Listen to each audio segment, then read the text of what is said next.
Top 4 mitos y leyendas en videojuegos.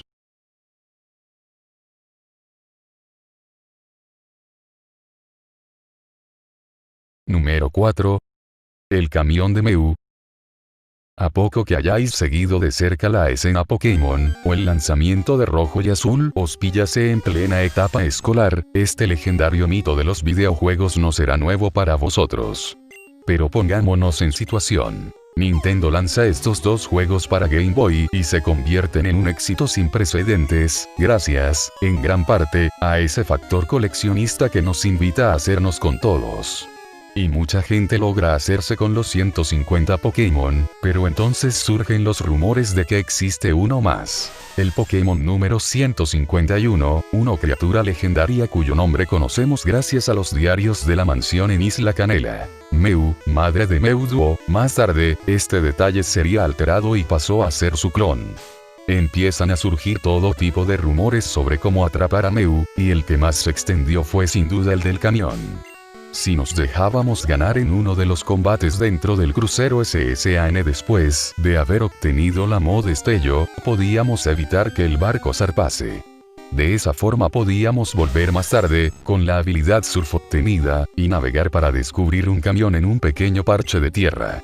Según esta historia, era posible usar fuerza para mover el camión, revelando una Pokéball que contenía a Mew. Y aunque todo lo relativo al camión es cierto, no era posible para moverlo, mucho menos encontrar a Mew bajo sus ruedas. De hecho, y pese a lo difícil que es plantarse ante el camión, no existe recompensa alguna por hacerlo. Vamos, que este mito es en realidad un bulo. Pero lo verdaderamente curioso es que sí era posible atrapar a Mew en Pokémon Rojo y Azul gracias al uso de un glitch. Si lo hubiésemos sabido entonces. Número 3. Polybius. Polybius cae más bien dentro del género leyenda urbana, pero a día de hoy la historia sigue generando muchas dudas sobre su veracidad, así que no podíamos guardárnosla. Nos remontamos al año 1981, época en la que los salones recreativos todavía pegaban fuerte. Fue en varios de estos salones, en la ciudad de Portland, donde se dice que apareció una nueva máquina arcade de nombre Polybius, que atraía la atención de los comensales hasta formar enormes colas, o incluso peleas por ver quién jugaba a continuación. Los detalles sobre en qué consistía el juego nunca han estado del todo claros, pero se habla de muchas luces y muchos colores, puede que incluso demasiados, pues se dice que las personas que lo jugaban sufrían insomnio, alucinaciones o incluso amnesia. Pero esperad, porque la cosa no ha hecho más que empezar. Se decía que, a menudo, hombres vestidos de negro se acercaban a las recreativas de Polybius y extraían los datos que éstas habían recopilado. Es más, la compañía supuestamente encargada del desarrollo de Polybius atendía al nombre de Sinnesloschen, una fusión entre las palabras alemanas cine sentidos, y los chen eliminar.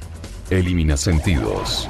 Qué apropiado punto vamos, que según esta teoría de la conspiración Polybius no era un videojuego, sino un programa del gobierno para poner a prueba la respuesta a efectos psicoactivos de la población.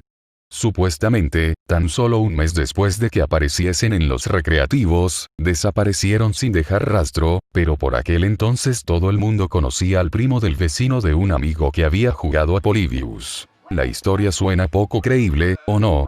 Pero ahora es cuando la cosa se pone verdaderamente interesante. En 2006, después de que Polybius se convirtiese en leyenda urbana dentro del mundo del videojuego, un hombre llamado Steven Roach aseguró haber sido uno de los programadores originales de Polybius.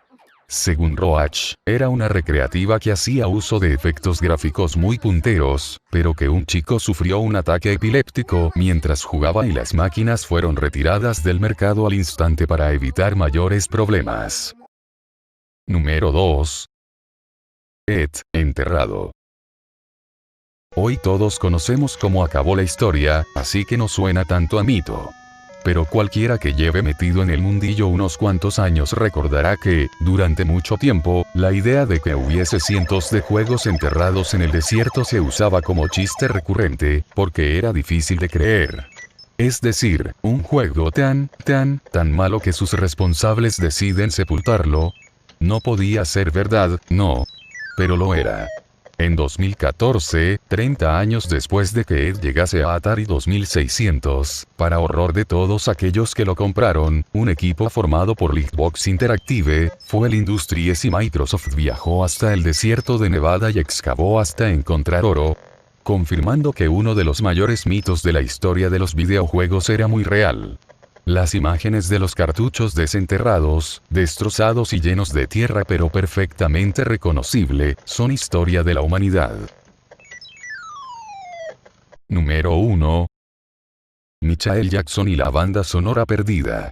Este sigue siendo uno de los mayores mitos de la historia de los videojuegos, además de uno que, a día de hoy, sigue sin esclarecerse. Cuando Sonic 3 se puso a la venta para Mega Drive, no fueron pocos los que se percataron de que las melodías de ciertos niveles tenían un estilo muy similar a del rey del pop. Y aunque no había mención alguna en los créditos, el hecho de que el cantante tuviera buena relación con Sega, no olvidemos el icónico Moonwalker, también para Mega Drive, llevó a muchos a pensar que Michael Jackson había sido el responsable de la banda sonora de Sonic 3. Aquí es donde la cosa se complica. Varios responsables del staff de Sega aseguran que no es cierto, algo factible, si tenemos en cuenta que una colaboración semejante se habría usado sí o sí para promocionar el juego, mientras que otros señalan que se firmó un acuerdo con Jackson que fue cancelado cuando salieron a la luz las acusaciones por abusos sexuales. En último lugar tenemos a Sirocco Jones, uno de los compositores del juego, quien en su página web indicaba que Jackson había colaborado en la música de los niveles 2 y 3. Y también, años más tarde, Brad Buxer, teclista habitual de Jackson, aseguró que el rey del pop había estado involucrado en la banda sonora de Sonic 3, pero que quedó tan insatisfecho con el resultado que pidió que no se le mencionase por ninguna parte. Entonces, ¿a quién creer? Como parece que esta historia no va a resolverse, lo mejor es abrir bien los oídos y juzgar nosotros mismos.